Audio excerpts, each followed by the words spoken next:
Hello everyone. Today I'm going to read the last part of the book Looniverse, Stranger Things by David Lubar. So I have two other links out there, one with the first couple chapters, the next one with the middle part of the book, and this link will have the third chapter, or the last part of the book. So if you remember right, Ed, who found a coin at the beginning of the book, and then once he found the strange coin, everything around him got even stranger. People started acting really weird. So then he tried to give the coin back, but the guy at the curiosity shop said he had to find a stranger to give it to, and that was the only way to stop the strangeness from fading. So here we go. We'll pick up where we left off. Looniverse, Stranger Things by David Lubar, Chapter 9, Dig Dog.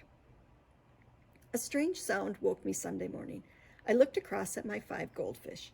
Each one swam to the bottom, picked up a piece of gravel in its mouth, and spat it out hard at the glass sides of the bowl.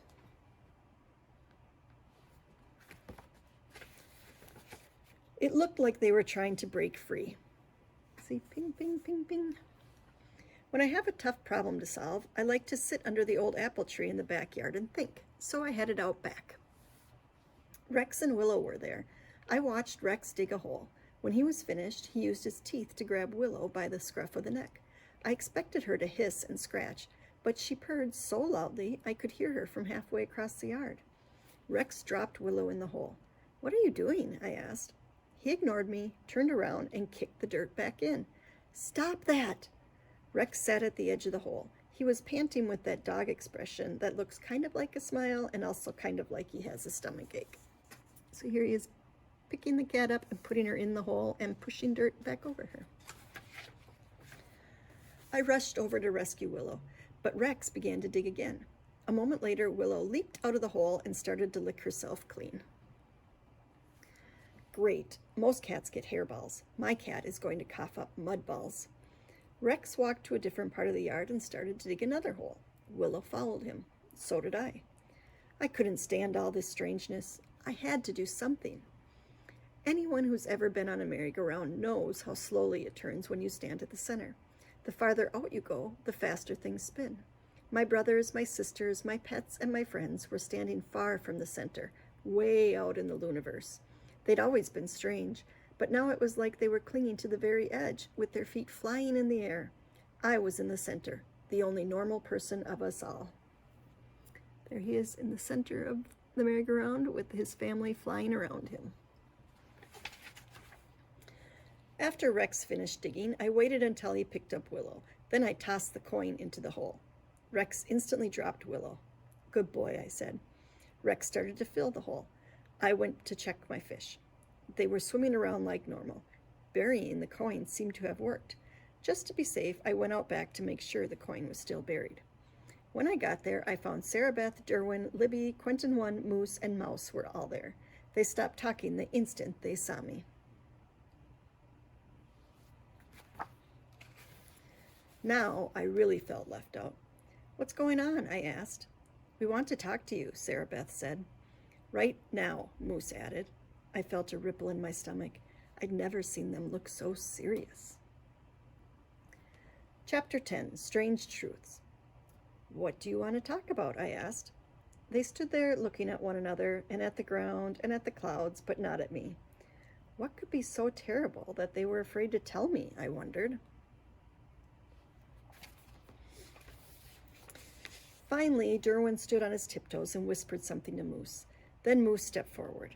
"Well," he said, "we wish you'd try to be a little less strange." "Me?" I asked. I couldn't have been more surprised if he had told me there was a kangaroo on my head. "You," Moose said. "What are you guys talking about?" I asked. "There's nothing strange about me. Right now, I'm the only normal person around here." "No way," Moose said. "Strange stuff happens when you're around." "It sure does," Libby said. "After you read that story to me, all those mice showed up." Mouse nodded. "I got stuck in the air when you came over." "I got the strangest twisty feeling when I rode my bike past you," Quentin 1 said. "You're the one who told me about the 1,000 words, Derwin said. "My hand still hurts." "I only have trouble with my food when you're at dinner," Sarah Beth said.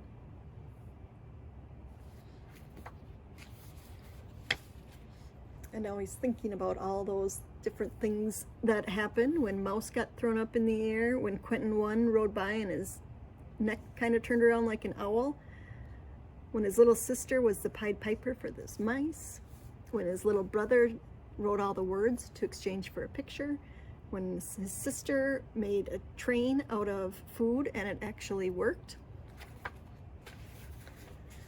Things have always been a little stranger on you, Moose said, but they seem to be getting even stranger lately. Definitely stranger, Sarah Beth said. Stranger for sure, Derwin said. I felt like I'd been punched in the stomach. How could they blame me for the way they had been acting? This isn't fair, I said, and I don't like the way you're ganging up on me. Look, Derwin said, all we're asking is that you try to be a little more normal. Think about it, Moose said. I watched, shocked and hurt, as all the two-legged creatures left the backyard. I went up to my room alone and thought about everything.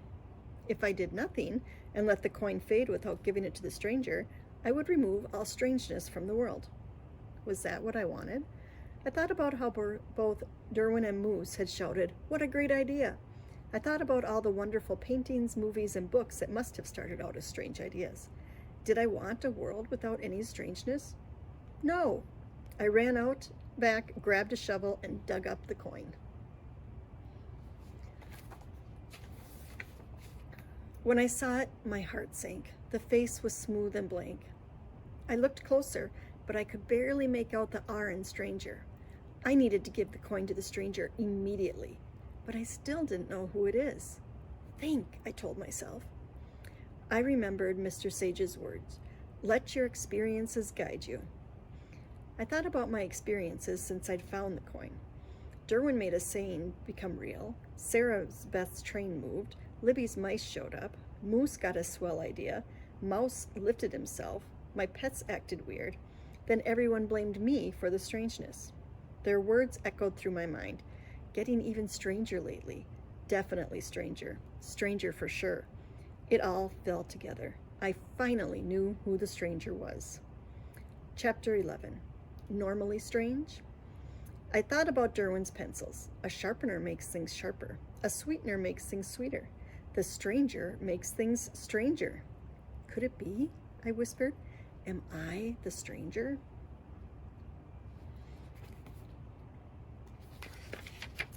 But if I was a stranger, why were the words fading? I realized there was one more thing I had to do. You're mine, I whispered to the coin. The silver coin glowed like the moon. The words rose up, solid and bold. I watched the sky as the moon rose and fell. This time, I knew it wasn't my imagination, and I knew that strangeness was no longer in danger of fading away. I smiled, knowing I'd made the right decision. The sad part was that my friends and family wouldn't want me around anymore. I wasn't sure I'd be able to get used to that. Far off, I heard an ice cream truck.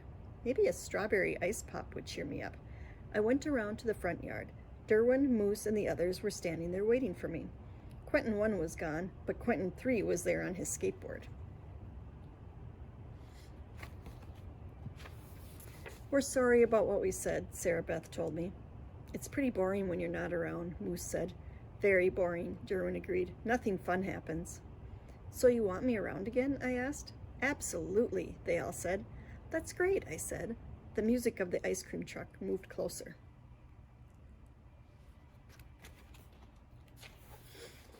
Buy me an ice cream, Libby said.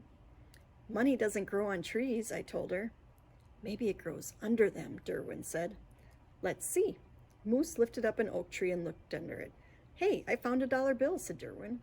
I felt a small tingle of excitement. My words had caused the strangeness. Could I learn to control my strange new power? Derwin scooped up the dollar and held it out. When the ice cream truck driver drove past us, the driver handed Derwin a cone. He took the dollar without even stopping.